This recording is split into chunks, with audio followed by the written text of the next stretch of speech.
The Joker itself, the Joker himself is a great villain because he's unpredictable and wild and somewhat clever and somewhat witty, but sometimes he's not.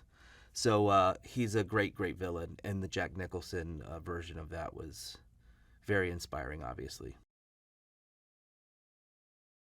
I think the first day there was Chris and then a bunch of people in the recording session, and it was very free form. And I gotta say, I went home and I told my wife, I was like, these guys are good to work with. They're not. There's no ego.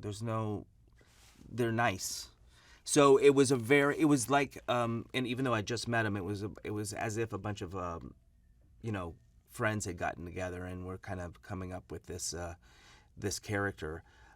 They've been very gracious in letting me do my thing.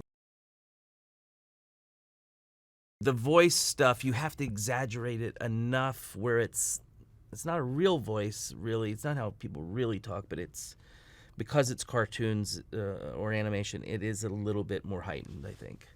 I get to overact even more. The first or second recording, Will and I got together, and that was very helpful. I mean, I've known Will for a long time. Strangely, our relationship is a little bit like Batman Joker when I think about it. But it's helpful when you can have that back and forth. And it's also helpful that I've known Will for many years, so we have that kind of built-in rapport.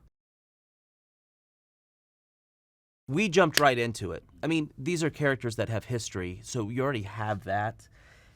These come with a history already, so you don't need too much. And the dynamic that Will and I kind of improv that day, the jealousy stuff, the interpersonal relationship between the two of them, that was born, I think, that day of us, you know, playing with each other.